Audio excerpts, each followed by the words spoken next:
إن الحمد لله نحمده ونستعينه ونستهديه ونستغفره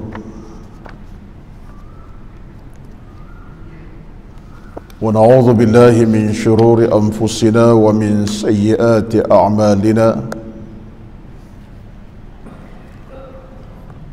من يهده الله فلا مضل له ومن يضلل فلا هادي له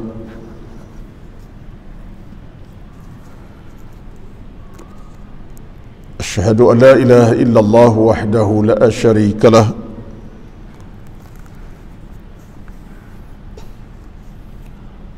وأشهد أن محمدا عبده ورسوله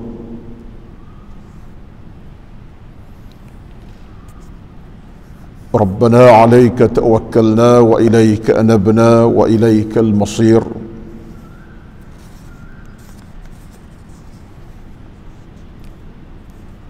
ربنا افتح بيننا وبين قومنا بالحق أنت خير الفاتحين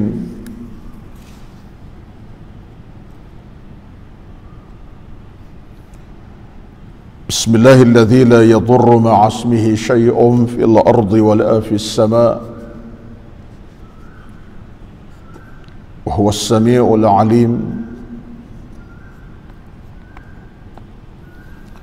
اللهم إنا نعوذ بك من البرص والجنون والجذام ومن سيء الأسقام اللهم ارزقنا السلامة والأمن والعافية والصحة والمغفرة برحمتك يا أكرم الأكرمين يا أرحم الراحمين يا مجيب السائلين حسبنا الله ونعم الوكيل ولا حول ولا قوة إلا بالله العلي العظيم اللهم رب اشرح لي صدري ويسر لي أمري واحلل عقدة من لساني يفقه قولي يا رب العالمين أما بعد أعوذ بالله من الشيطان الرجيم بسم الله الرحمن الرحيم يوم لا ينفع مال ولا بنون إلا من أتى الله بقلب سليم صدق الله العظيم yang bermaksud pada hari yang tidak ada gunanya harta benda dan anak pinak, melainkan orang yang datang menghadap Allah dengan hati yang penuh keimanan dan kesejahteraan. Sadaqallahul Azim. Asy-Syu'ara 8:89.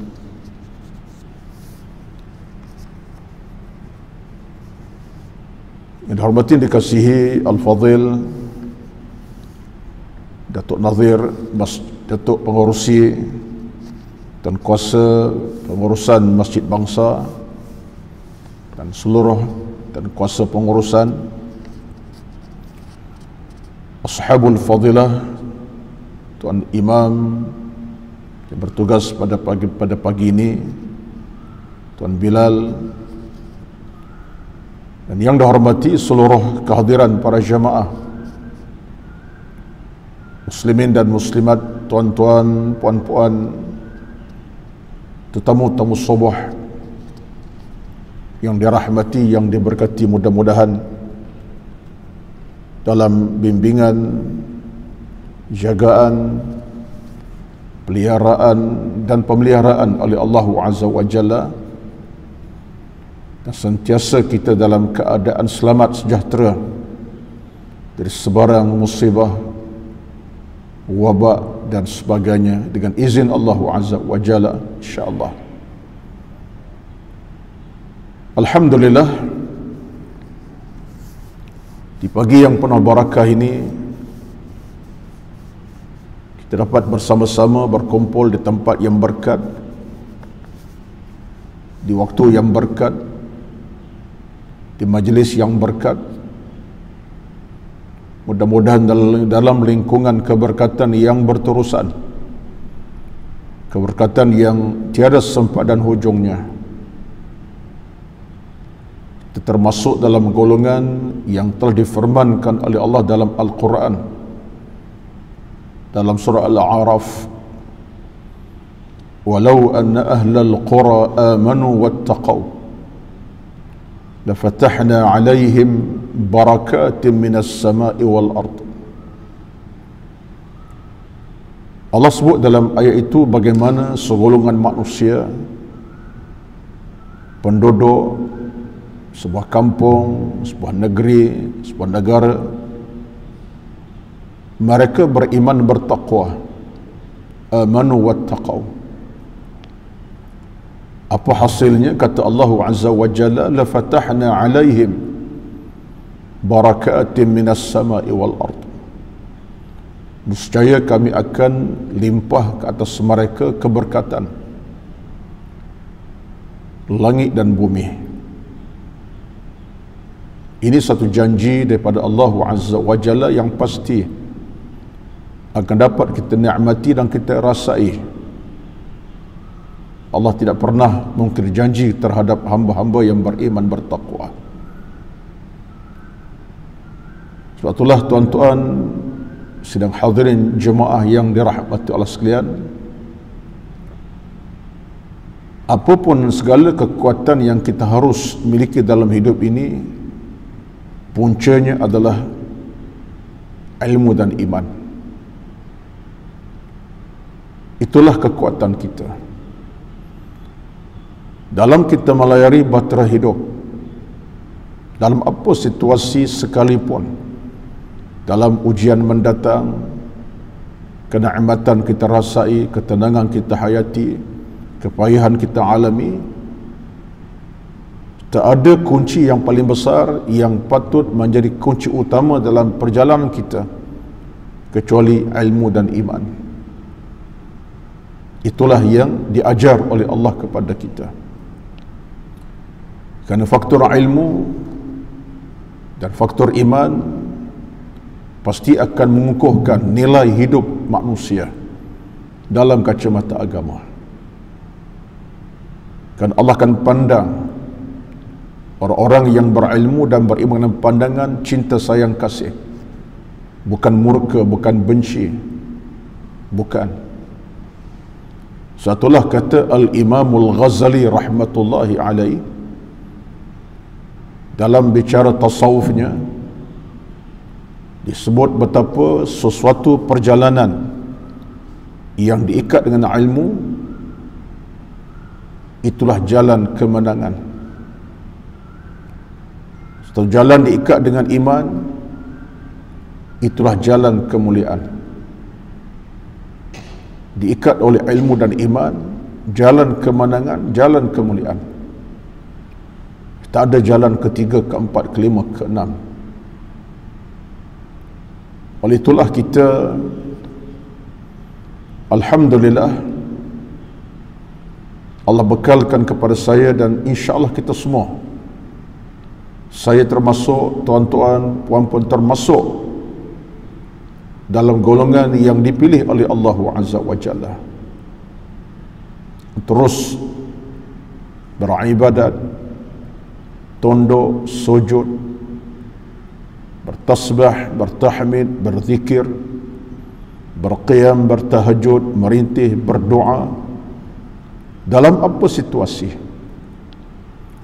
Dalam kepenatan kita cari kekuatan, dalam kesempitan cari keluasan, dalam kepayahan kita cari ketenangan. Untuk apa? Untuk kita mencapai darajah kedudukan manusia yang dipandang oleh Allah Azza wa Jalla. Jadi sebab itulah kata Al-Imamul Ghazali, kata tasawufnya, itulah jalan kita. Tuan-tuan, puan-puan yang dirahmati Allah sekalian, pada pagi ini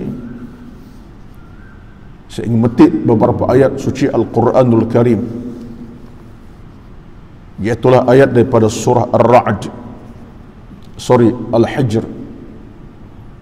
daripada surah Al-Hijr, iaitu surah yang ke-15, daripada ayat 45 hingga ayat 50 dengan izin Allah Azza wa Jalla, di mana ayat-ayat ini dirakamkan oleh Allah Azza wa Jalla tentang satu hakikat yang Allah sebut dengan jelas, nyata, terang. Apakah jalan-jalan yang wajib kita terakai, lalui dalam kehidupan kita demi menuju ke arah jalan keselamatan dan keamanan tadi. Di mana ayat-ayat ini bukan ayat yang baru kita boleh faham, dah lama kita faham sebenarnya. Tetapi bila mengambil pedoman ayat daripada surah Al-Hijr ini, dia menambahkan lagi keimanan kita, mengukuhkan lagi kekuatan taqwa kita kepada Allah Azza wa Jalla. Saya pada pagi ini tidak hasrat pilih ayat yang susah untuk difahami. Saya telah pilih ayat yang mudah untuk kita fahami dan mudah kita ambil iktibar bersama. Apa ayatnya? Al-Hijr, iaitu surah ke-15 ayat 45 dan seterusnya. A'udzu billahi minasyaitonir rajim. Innal muttaqina fi jannatin wa 'uyun. udkhuluha bisalamin aminin wa naza'na ma fi sudurihim min ghillin ikhwanan ala sururin mutaqabilin la yamassuhum fiha nasabun wa ma hum minha bimukhrijin nabbi ibadi anni anal ghafurur rahim wa anna 'adhabi huwal 'adhabul alim. Sadaqallahul azim. Maksudnya, innal muttaqina fi jannatin wa 'uyun. Sesungguhnya orang-orang yang bertakwa berada dalam syurga-syurga, taman, dan didekatkan air mata mengalir buat mereka. Udkhuluha bisalamin aminin. Lalu Allah berfirman, menitahkan kepada mereka, masuklah ke dalamnya dengan sejahtera dan aman bahagia. Wa naza'na ma fi sudurihim min ghillin ikhwanan ala sururin mutaqabilin. Dan kami hapuskan, lenyapkan segala rasa dendam yang ada dalam hati-hati mereka. Mereka merasa bersaudara, duduk berhadap-hadapan di atas tempat yang khas, tempat yang paling indah. La yamassuhum fiha nasabun wa ma hum minha bimukhrajin. Bukan mukhrajin, salah bacaan itu. Wa ma hum minha bimukhrajin. Mereka tidak mesti lelah di dalamnya dan mereka tidak akan dikeluarkan daripadanya. Nabi ibadi anni anal ghafurur rahim. Khabarkanlah kepada hamba-hambaku bahawa akulah Tuhan yang Maha Pengampun lagi Maha Penyayang. Wa anna 'adhabi huwal 'adhabul alim. Dan ingatlah sesungguhnya azabku adalah azab yang amat pedih dan menyaksakan kamu. Sadaqallahul azim. 5 ayat tuan-tuan diletakkan di bawah tajuk, kalau dalam beberapa tulisan para ulama diletakkan tajuknya rahmat bagi orang-orang yang bertakwa. Tajuk simple je. Yang saya tekankan pada kesempatan pada kita dalam tadabbur ayat ini ialah pengertian ayat-ayat begitu besar kepada kita. Kerana Allah Subhanahu wa taala berjanji dan memberi jaminan kepada kita bagaimana langkah-langkah yang kita patut lalui dalam kehidupan dunia sekarang hingga ke mana akhirnya, hinggalah langkah kita untuk masuk ke dalam syurga yang menanti kita. Laluan yang sama, langkah yang sama, highway yang sama. Bermula di mana? Di alam bumi. Saya semalam ada kuliah subuh online dengan Masjid Al-Ubudiyah section 19 Shah Alam, online lah daripada kediaman, pada rumah. Sebawa tajuk daripada satu kitab yang simple, tajuknya itulah Mencari Kehidupan Bahagia Bersama Islam, tapi berkitab.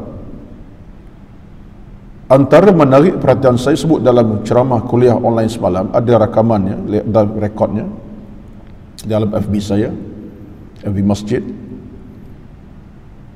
Ada seorang ulama semasa kita menyatakan bahawa biarlah permulaan kita di atas bumi Allah ini seolah-olah macam highway perjalanan kita. Kerana sifat highway ini tuan-tuan akan bawa kita ke lokasi kita nak tujui. Bahawa kita tak bimbang ikut highway ini, insya-Allah tak sesat. Kalau ikut jalan kampung, jalan pintas, mungkin masalah sikit. Salah masuk lorong, salah masuk jalan, sebab jalannya jalan kampung. Dalam keadaan sempit mungkin. Tapi kalau jalan highway, insya-Allah tak ada masalah. Jalan je lah. Penting minyak cukup, kenderaan ready, kita pun sihat. Insya-Allah. Bergerak daripada Bangsa jam 7.30 pagi, highway ke mana? Non ke Johor Bahru, ke Skudai. Insya-Allah dia tidak akan menyusahkan kita. Kerana jalannya jalan yang lurus, highway yang di jalan pun luas, tak bengkang-bengkok. Jam 7.30 daripada Bangsa menuju ke Skudai, Johor Bahru, insya-Allah jam 12 boleh sampai dengan izin Allah Azza wa Jalla. 5 jam ataupun 4 jam setengah, apa paling tidak 5 jam 6 jam contohnya. Jadi dalam agama ni, kata guru kita ini, seorang ulama semasa, itulah hakikatnya kita dengan alam kehidupan kita. Dan yang menyiapkan highway itu bukan pihak plus ataupun sekian-sekian jenama yang ada, tetapi Allah sediakan highway buat kita. Yang mengurus tadbir highway ini Allah Azza wa Jalla. Daripada alam bumi yang kita hidup untuk ke alam sana, jalannya adalah highway yang jelas dan terang benderang. Jadi kata para ulama, termasuk bacaan saya semalam, saya kata kepada para jemaah, kita tidak ada benda menyusahkan dalam hidup ini.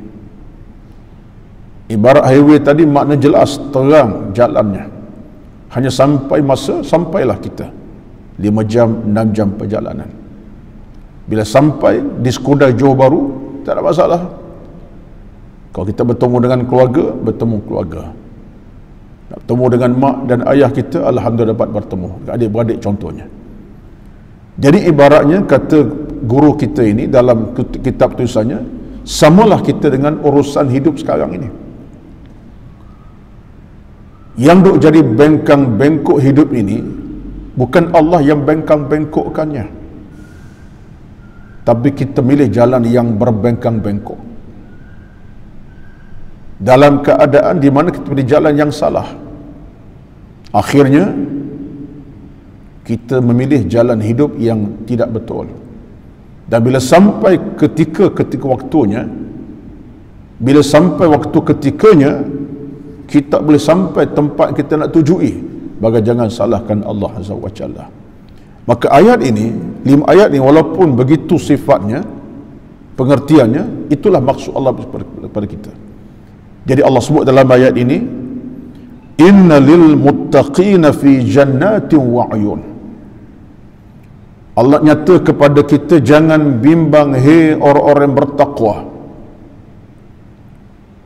Bila kamu datang dengan label takwa, dengan amal-amal yang sifatnya baik sempurna, jangan bimbang. Kerana bila sampai waktunya, kata Allah Azza wa Jalla, inna lil muttaqina fi jannatin wa uyun. Kamu akan duduk dalam keadaan selamat sejahtera. Jannatin ni kalau ikut terjemahan dalam konteks tafsir Al-Quran ialah syurga lah. Wa uyun dengan segala kelengkapan yang ada dalam syurga Allah Azza wa Jalla. Tapi ruh pada itu tuan-tuan nak tunjuk kepada saya dan kita semua betapa Allah berjanji, bila sampai saat kamu milih jalan hidup yang baik, jangan bimbang, menanti kamu segala-galanya. Itu satu sudut. Yang keduanya, kata ulama tafsir sikit, kalau dilihat pada ayat ini sebelumnya, ayat sebelumnya iaitu ayat sebelum 45, Allah sebut tentang siapa? Iaitu tentang orang-orang yang Allah murkai. Contoh dalam ayat 43, 2 ayat sebelumnya Allah sebut, wa inna jahannama limaw'iduhum ajma'in. Maka neraka jahanam Allah janjikan untuk pengikut yang melakukan kejahatan semua sekali. Laha sab'atu abwabin, neraka ada 7 pintu yang besar. Likulli babin minhum juz'un maqsum, dan kata Allah Azza wa Jalla, tiap pintu dibuka untuk golongan itu masuk ke dalamnya. Itu ayat sebelum itu. Dan ayat sebelum Allah sebut tentang siapa? Tentang orang-orang yang jahat, orang yang maksiat, yang kufur kepadanya. Itu yang tadilah tak pilih jalan highway yang betul tadi. Itu jaminan pada orang-orang yang disebut sebagai jahat maksiat. Masuk ayat 45, Allah angkat satu nilai kegembiraan.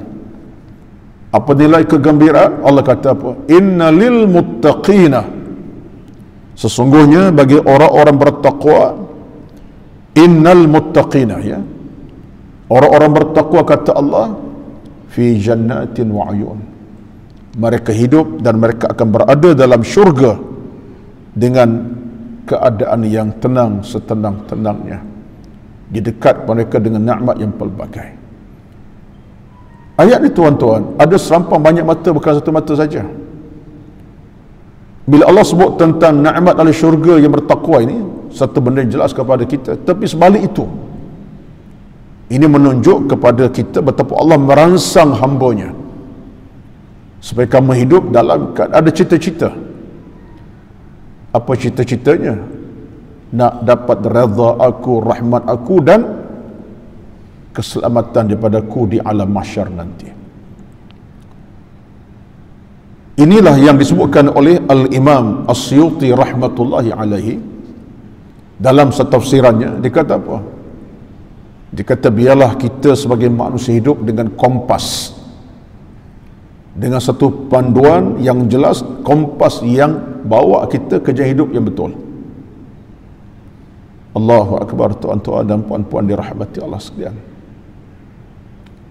Guru kami masa belajar dulu, dia bila kita duduk dengan orang-orang alim, masa belajar dulu dengan ulama yang besar-besar, kesan daripada apa yang mereka sampai kepada kami itu terkesan sampai hari ini. Tetapi bila baca tafsir yang mereka sampaikan, kita pun tadah ilmu pada mereka, ingat sampai hari ini. Dan saya masih ingat sampai pagi ini kesan daripada ilmu disampaikan guru kami. Termasuklah ayat ini, saya ingat lagi ketika guru kami sebut tentang erti di sebalik ayat ini, bukan sekadar tentang syurganya, tapi kata guru kami, ayat ini, innal muttaqina fi jannatin wa uyuni, seolah-olahnya kata guru kami, Allah Subhanahu wa ta'ala nak beritahu kepada kamu semua betapa dia sayang kepada kamu dengan kesayangan yang paling maksimum. Allah sayangkan kamu dengan kesayangan yang paling maksimum, bukan minimum. Sebab Allah SWT bukan sifat Tuhan yang maha pemarah, maha pembenci, bukan. Yang Allah sifatnya mahanya apa? Maha pengasih, maha penyayang. Ar-Rahman, pemurah. Ar-Rahim, maha mengasihani. Itu sifat Allah yang abadi, yang kekal. Satulah kita akan tengok nanti penghujung ayat 49. Dalam ayat sebut, Allah sebut apa kepada kita? Nak buktikan Allah ni terlalu maha penyayang kepada kita. Ayat 49 Allah sebut seterusnya, Nabbi ibadi anni anal ghafurur rahim. Ayat 49 kemudian itu, Nabbi ibadi anni anal ghafurur rahim. Khabar kepada semua hambaku, semua hambaku, tak kira apa jenisnya, apa sifatnya, apa gelagatnya, apa bangsa, apa warna kulitnya, semua hambaku, anni anal ghafurur rahim, akulah Tuhan yang maha pengampun lagi maha penyayang. Nabi ibadi anni anal ghafurur rahim. Khabar pada semua hambaku, tak kira siapa pun mereka yang bersalah, yang dalam apa situasi, bagaimanapun keadaan mereka, anni anal ghafurur rahim, akulah Tuhan yang amat mengampuni akan hamba-hambaku. Aku sedia menerimanya kembali. Ini adalah maksimumnya Allah punya mahabbah, cinta kepada hambanya, yang tidak ada pada jasad seorang manusia siapapun kita. Kita kadang-kadang dalam hidup ni tuan-tuan, kalau marah kat orang, marah sampai mati ya. Kita dengan manusia kalau benci kat orang, benci sampai bila-bila, benci sampai kematian.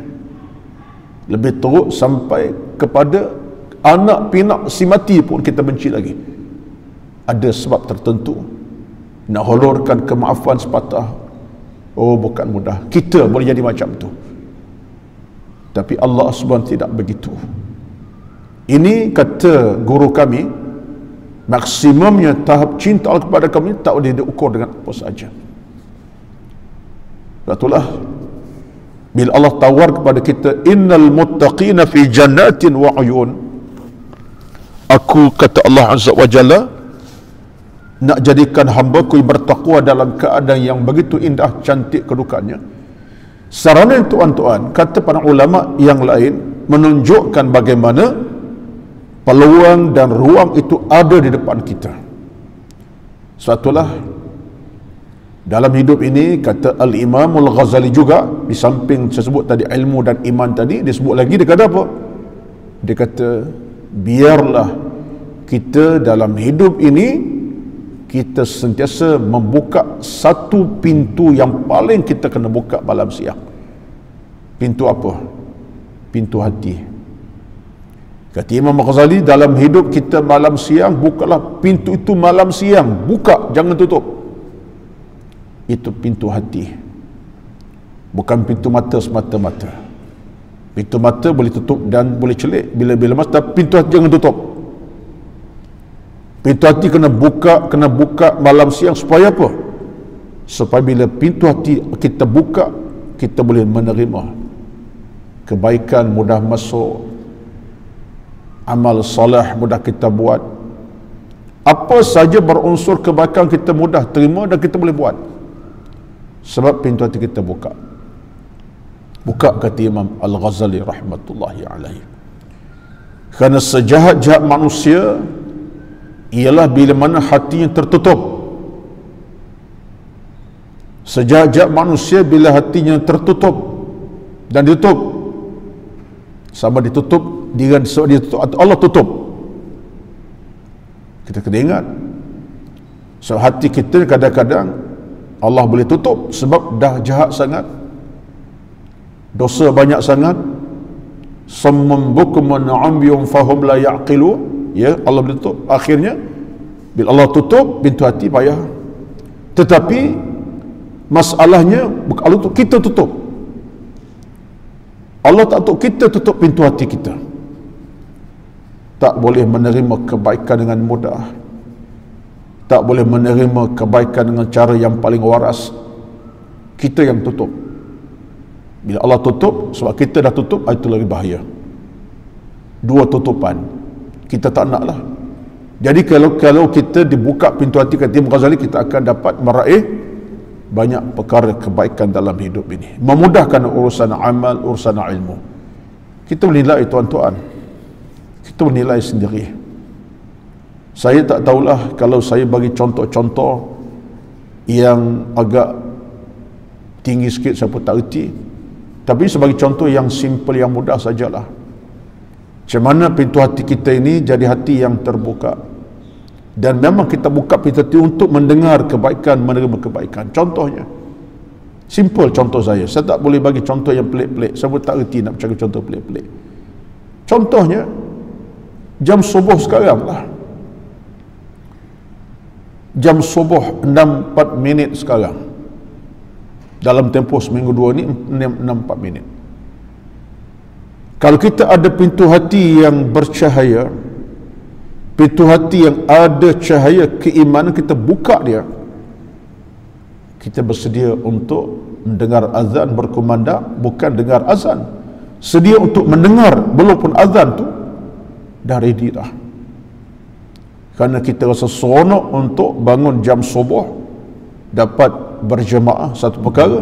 Belum berjemaah subuh tu, dapat duduk dalam keadaan berzikir, berqiyam, bertahajud, tak boleh 4-2 rakaat contohnya. Kita dah mula buka pintu hati kita dengan niat yang ikhlas, yang tulus. Daripada malamnya kita dah berniat, pagi besok subuh 6-4 minit aku akan bangun, paling tidak setengah jam belum subuh. Kalau tidak ada kalau ada kemau lebih sejam belum subuh, ready seawal mungkin berjalan ke masjid, melangkah masjid. Ini pintu hati. Saya buka, kita yang buka. Tapi kalau pintu hati kita ketutup, kita tak akan kedengaran jam subuh 6-4 minit. Kita akan kesahkan subuh 6-4 minit itu. Mungkin dah masuk jam 7.30 pun kita rasa biasa sahaja. Kita tak rasa apa-apa tekanan dalam hidup kita. Subuh dah sejam ni berlepas, aku dah lewat sangat. Tak rasa cemas, bahkan relax, tak rasa apa masalah. Sedangkan jam berlalu itu, kita nak ganti semula, tak akan kita dapat ganti kembali walaupun sesaat. Sebab tu ada seorang ulama besar bernama Al-Imam As-Suyuti, dia kata apa? Jangan kita menjadi orang yang sombong dengan masa yang Allah beri kepada kita.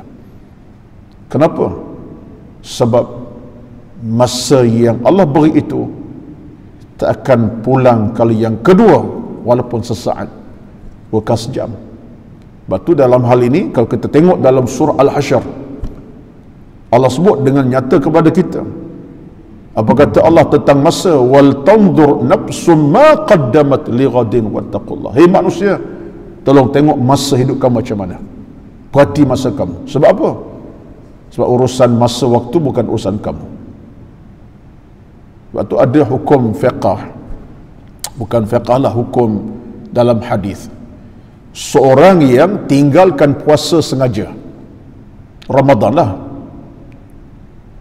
saja tak puasa, degil,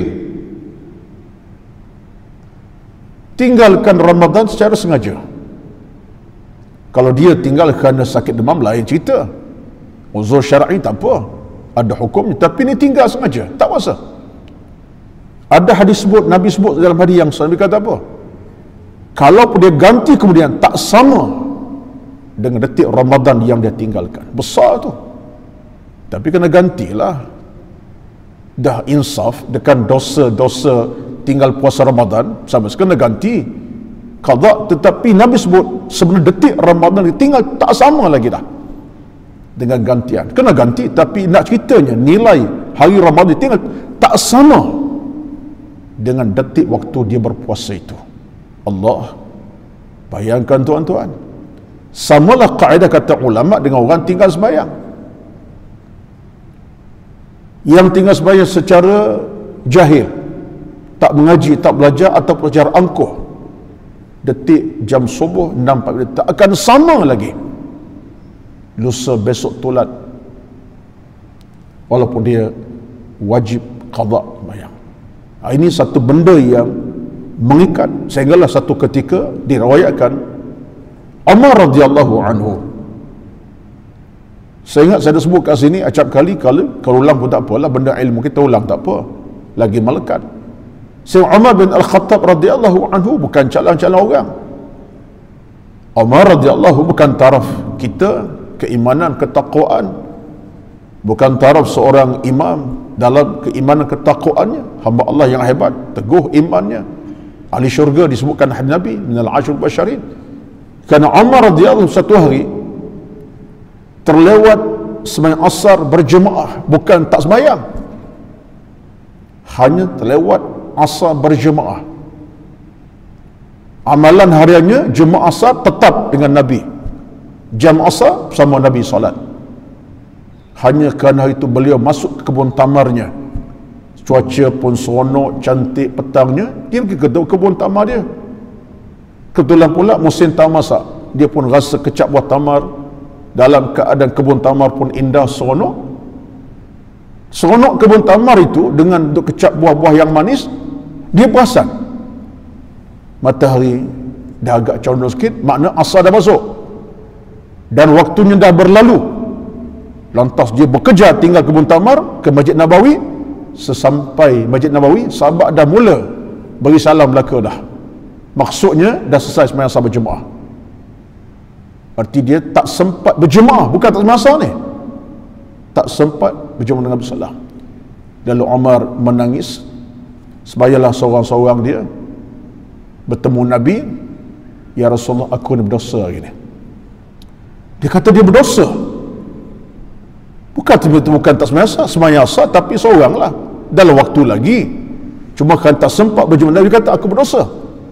Sampai kata Umar, ya Rasulullah, kerana kebun tamar itulah aku telah lewat asar berjemaah, kerana kebun ni lah aku terlewat berjemaah Rasulullah, dengan ini aku wakafkan kebun tamar ini. Allahu Akbar.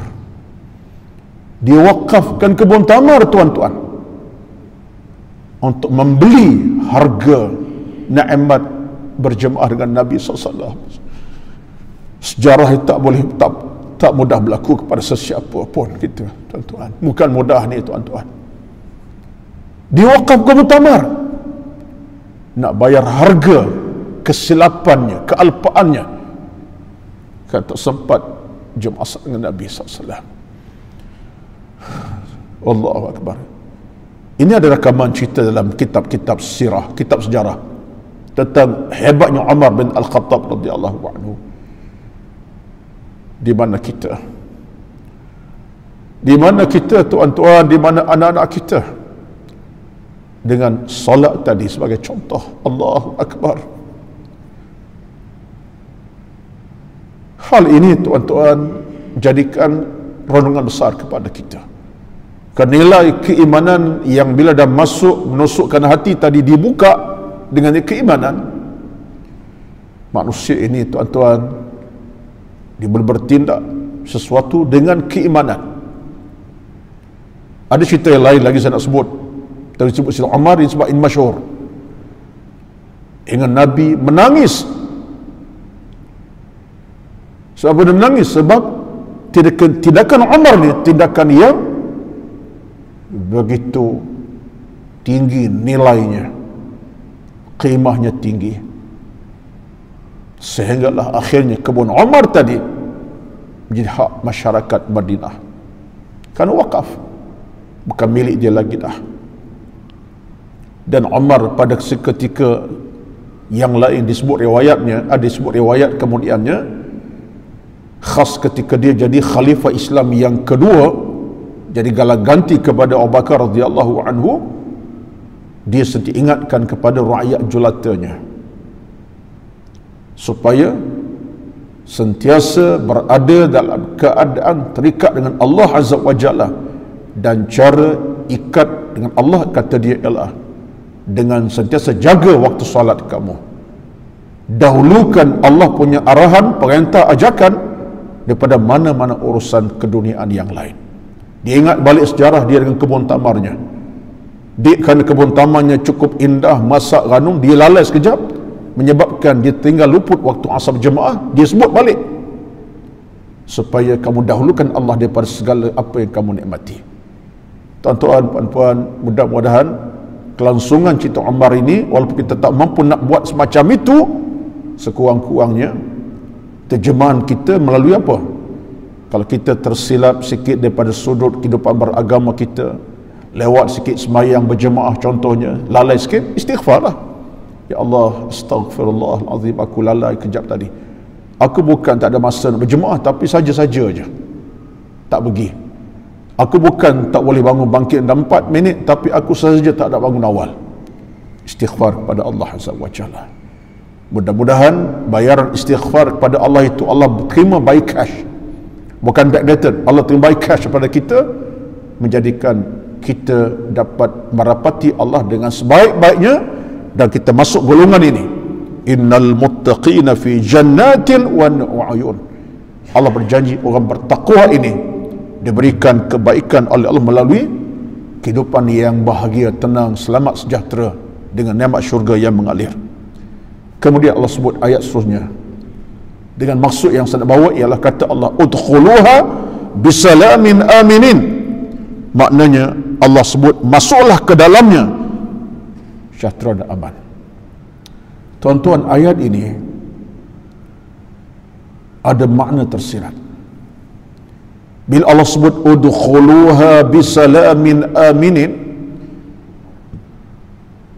masuklah kamu ke dalamnya dalam keadaan selamat sejahtera, ai, kata ulama tafsir, ai yuqalu lahum udkhulul jannata salimin min kullil afat aminina minal maut wa min zawali hadzal na'im. Jadi ada perkara di sini. Pertama sekali ialah bila Allah sebut udkhuluha bisalamin aminin, Allah berfirman, ini terjemahnya lah.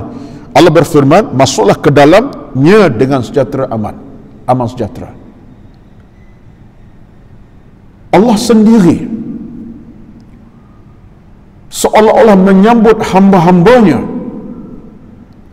dengan satu perintah, masuklah kamu untuk bertenang selama-lama dengan kesejahteraan dalam syurga ini. Yang welcoming kita Allah sendiri, yang menyambut hambanya, yang mengucapkan kata-kata selamat datanglah kamu, Allah sendiri. Kata setengah ulama dan kata guru kami masa belajar dulu, tuan-tuan, puan-puan, kita boleh bayangkan sehebat-hebat manusia yang kita mungkin agungkannya sebagai orang yang paling kita hormati, tinggi kedudukannya dalam masyarakat, hebat dia punya kedudukan pada pandangan orang ramai dalam negara, tiba-tiba dia yang menyambut kita dengan penuh rasa gembira, seronok, menunggu kita. Tuan-tuan boleh bayangkan tidak apa perasaan kita. Saya tak tahu, mungkin pengalaman setengah kalangan tuan-tuan di bangsa ini ada pengalaman tersendiri. Yang sambut tuan-tuan di pintunya siapa? Seri Paduka Baginda Agong sendiri menunggu tuan-tuan untuk menyambut tuan-tuan. Bukan tuan sambut dia. Yang kita sambut dia biasalah. Itu adalah protokol biasa, menanti kita setengah jam, kadang-kadang sejam. Kehadiran beliau, keberkatannya. Dan beliau menunggu kita di pintu masuk. Welcome, selamat datang. Tanya pula apa khabar, sila. Saya ingat tuan-tuan, kalau saya lah macam tu, tak tidur 3 hari kot. Tak boleh dah tidur 3 hari. Contohnya lah. Sebab apa? Agong sambut di pintu masuk, welcome saya. Kemudian contohlah, saya ingat bukan 3 hari, 3 bulan pun terngiang. Saya nak sebut ini bukan apa. Dan Allah sebut udkhuluha bisalam, Allah sebut pada kita selamat datang. Ini kemuncak Allah Tuhan yang besar, yang maha agung, yang ada kekuatan kesan selama-lamanya. Tiba-tiba pada hari itu, setelah kita hidup dalam keadaan begini rupa puluhan tahun dengan amal-amal kita, iman kita dan segala-galanya, bila semasa Allah kata welcome, Allah yang meraihkan kita. Dan ini akan berlaku kepada siapa? Pada tuan-tuan insya-Allah, dan saya termasuk mudah-mudahan. Nama-nama kita akan tercatat di hadapan pintu syurga Allah, dan yang sambut Allah sendiri.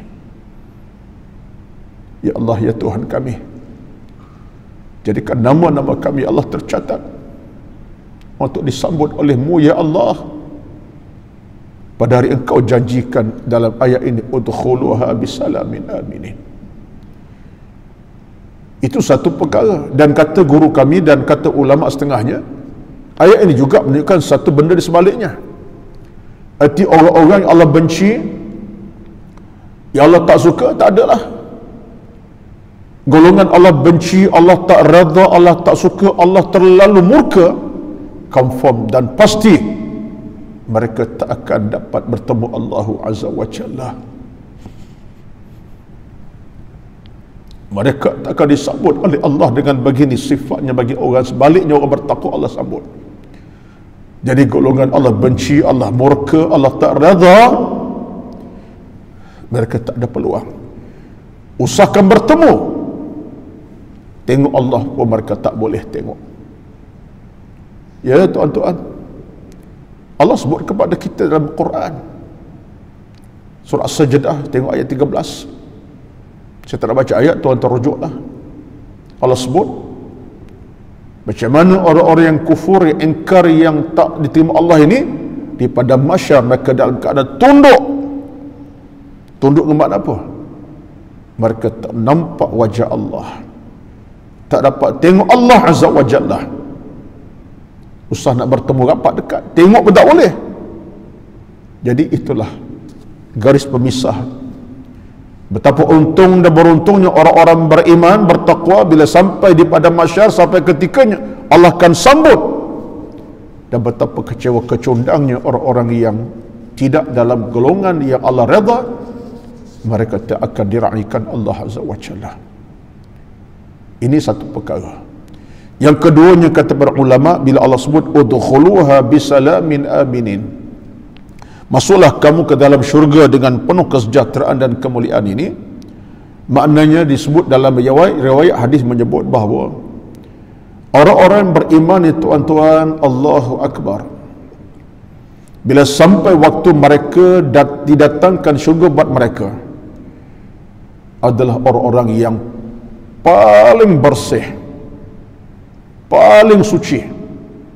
Batulah sifat orang yang dinamai di syurga ni, tuan-tuan, siapa? Kita insya-Allah. Tapi hari itu kita ada sebarang karat-karat dosa, tak ada sebarang karat-karat maksiat lagi.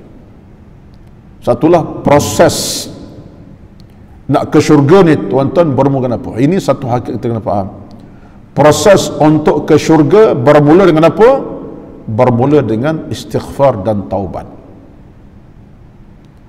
Kita sebagai manusia, saya termasuk bercakap pada pagi ini, lagi mendosa masih ada, maksiat masih ada, kejahatan masih ada. Selama itulah kita tak bersih. Walaupun fizikal bersih, pakaian bersih, tapi ni dalaman kita yang tak bersih. Hati penuh dengan noda, dosa, karat-karat maksiat.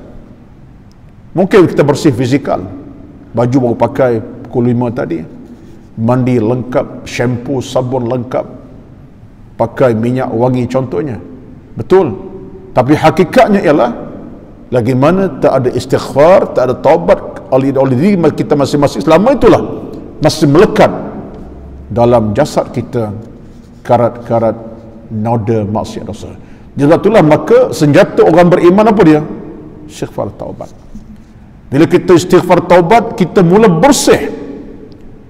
Apa bersihnya? Dosa maksiat Allah angkat pada kita, dan hasilnya bila Allah angkat pada kita dosa maksiat kerana sebab kita istighfar, kita akan ke syurga tanpa sebarang kecacatan, kekurangan. Sebaliknya, bersih sebersih-bersihnya. Sebab itulah dalam hadis Nabi sebut, syurga ni adalah tempat yang suci. Tak ada bauan-bauan yang meloyakan, tak ada benda yang menyusah, tak ada. Syurga ni tempat yang penuh dengan bauan kasturi, bauan wangi-wangi yang tak ada di bumi Allah secara fizikal ini.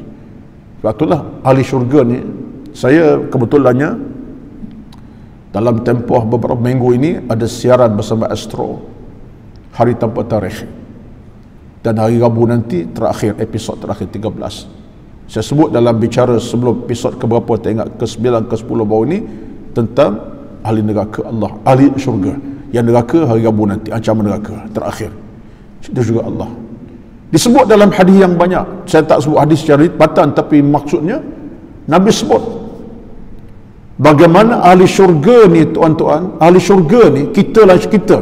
Saya nak ajak tuan-tuan, bila sebut ahli syurga, kita tak sebut orang, kita sebab itu harapan kita, itu doa kita, kita punya harapan tinggi, kita lah ahli syurga, bakal insyaAllah. Ahli syurga ni dalam hadis sebut,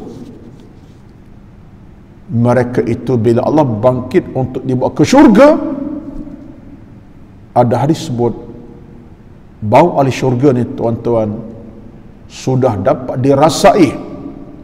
Ada dia meriwayatkan sejauh 100 tahun perjalanan. Ni ahli syurga ni, bakal syurga, bakal tak masuk lagi ni, kerana kemuliaan ahli syurga, nak syurga ini, bau wangi mereka itu dah dirasai. Sebab itulah maka bila kita hidup dalam keadaan diberikan keampunan oleh Allah Azza wa Jalla sebab kita banyak istighfar, itulah satu rezeki yang paling utama sekali. Mudah-mudahan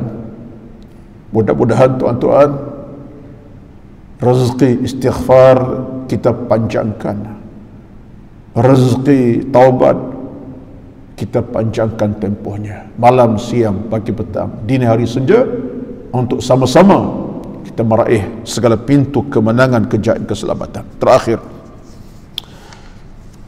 saya nak bagi terakhir tuan-tuan dengan tafsiran mudah saja. Lalu kata Allah Azza wa Jalla, wa naza'na ma fi sudurihim min ghillin ikhwanana ala surur mutaqabilin. Dan kami lenyapkan daripada segala rasa dendam ada hati mereka. Maknanya ayat ni nak sebut tadilah, ayat tadi, bila kita dalam keadaan Allah terima kita, diampun dosa kita bersih, hati bersih, jiwa tenang, hidup lapang, dan kematian kita dalam kematian Allah redha. Bila Allah bangkit, Allah lagi redha. Sebab tak mungkin ahli syurga adalah orang-orang yang hatinya hitam, dosa bertepik dalam hidup. Tak mungkin. Jadi Allah sebut, kami lenyapkan sama sekali. Memang sebelum dia mati, dia dalam keadaan berdosa. Kita ada dosa kita buat, kesilapan kita buat, tapi belum kita mati, Allah angkat dosa kita dengan keampunan. Kata Allah, hari itu kami lenyap pada mereka segala-galanya. Dendam, kedengki yang ada dalam hati, Allah, aku telah bersihkan, dia telah mengampun, aku beri keampunan kepadanya.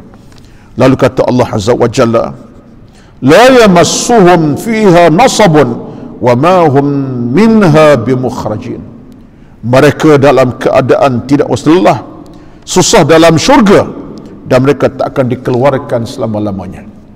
Maknanya Allah nak sebut kepada kita bagaimana bayaran yang Allah akan beri kepada kamu nanti ialah kamu tenang setenang-tenangnya. Kalau kamu dalam urusan dunia banyak nasabun ni tuan-tuan, letih, penat, lelah. Nasabun ni makna letih, penat. Nak bangun jam 6 pagi nak subuh, penat. Kena pula tidur pukul 3 pagi, baru 2 jam tidur, oh lagi penat. Yang tidur pukul 11 malam pun penat juga nak bangun jam 6, walaupun dah 6 jam tidur. Apalagi yang baru tidur setengah jam, lagi penat. Dalam keadaan penat, nak ke masjid berjalan jauh dan dekat, nak naik tangga contoh, penat. Nak derma sedekah, penat, bukan mudah nak keluarkan derma sedekah tu, walaupun RM1, RM2. Ada rintangan hati dan jiwa yang sakit. Syaitan ni akan bisik, tak payahlah derma-derma apa, duit kamu kenapa nak berikan orang, contohnya. Penat, banyak benda penat dalam urusan agama ni. ibadat penat, tapi kata Allah, bila sampai masa Allah tarik kepenatan itu. Satulah ada ulama yang kata, berpenatnya kita semasa di dunia, tapi bergembira kita semasa di akhirat. Sebab apa? Bila sampai di alam mahsyar, khas di alam syurga, kepenatan tak ada. Bila dah masuk syurga, tak ada kepenatan. Tak ada nak menanti bila azan zuhur masuk, bila nak masuk asar. Sebab semayang pun tak ada dalam syurga, Bilal pun tak lagi bertugas, imam tak bangun pukul 4 pagi nak sembayang berjemaah subuh. Kita pun tak lorak gaduh kata Kelantan nak buat benda-benda yang memenatkan urusan dunia. Sebab bila masuk alam syurga, semuanya tenang, senang, rehat saja. Jadi itu hakikat. Jadi ini semua jaminan. Lalu kata Allah dalam ayat tadi, nabbi ibadi anni anal ghafurur rahim. Kemuncak yang kata Allah, berilah peringatan pada hamba-Ku, aku ni Tuhan yang maha pengampun lagi maha penyayang. Allah sedia memaksimumkan dia punya tahap kecil kepada kita dengan apa? Pintu keampunan. Malam, siang, pagi, petang. Ya Allah, ya Tuhan kami, rahmatilah kami dengan segala pintu kerahmatan dan kebaikan. Berikan kami segala pintu kemudahan rezeki buat kami, iman yang kokoh mantap, hati yang penuh kemuliaan kebaikan, jiwa yang penuh keceriaan dan kemuliaan, dan hidup kami yang dijauhi daripada bencana musibah. Ya Allah, permudahkan ya Allah. Harapan kita lah pada Allah Azza wa Jalla, tuan-tuan, mudah-mudahan di pagi ini, walaupun dalam masa yang tak berapa panjang, mudah-mudahan berbekas di hati saya dan tuan-tuan semua, kerana bicara-bicara tentang persoalan iman dan ilmu, tuan-tuan, adalah merupakan makanan kita sebenarnya. Mudah-mudahan Allah sentiasa bimbing kita semua ke jalan ilmu, ke jalan keimanan, tak kira di mana kita berada, dan penghujungnya kita dalam keselamatan, bukan dalam keadaan menyusahkan kita, dalam ketenangan, bukan dalam kekecewaan. Dan mudah-mudahan Allah angkat kepada kita semua musibah yang sedang berlaku, diberikan kita pintu kerahmatan, keselamatan, ketenangan. Walaupun diuji macam mana, ingat Allah tetap Tuhan yang maha berkuasa. Bila sampai ketikanya, Allah berkuasa untuk menarik apa musibah dan kembalikan apa kemenangan buat kita. Yang penting kita kena tahan diuji dengan cara ilmu kita raih, pahala kita cari, keimanan kita ketatkan, kita mantapkan insya-Allah, dan doa-doa kita panjatkan malam siang. Wallahu a'lam. Itulah sekadar pertemuan pada pagi ini yang saya mampu sampai kepada diri saya, terutama pada tuan-tuan. Mudah-mudahan sampai ke hati jantung kita semua. Wallahu a'lam. A'udzubillahi minasyaitonir rajim. Bismillahirrahmanirrahim. Alhamdulillahi rabbil alamin. Wassalatu wassalamu ala sayyidina Muhammadin wa ala alihi wa sahbihi ajma'in. Allahumma inna nas'aluka ridhaka wal jannah. Ya Tuhan kami, mohon kami kepadamu ya Allah redha-Mu dan syurga-Mu. Allahumma jammilna bil afiyati was salamah. Hiasilah kami ya Allah dengan keafiatan, kesehatan dan keselamatan. Allahumma ridha 'anna ya Allah, redalah terhadap kehidupan kami seharian ini. Berikan kami rezeki keimanan, ketakwaan. Allahumma adfa'anna minal bala'i wal waba' wal amrad wal balaya wal masaib ma zahara minha wa batan. Ya Allah, angkat pada kami Allah musibah dan wabak yang menakutkan kami, gantikan dengan keamanan, kesejahteraan buat kami ya Allah.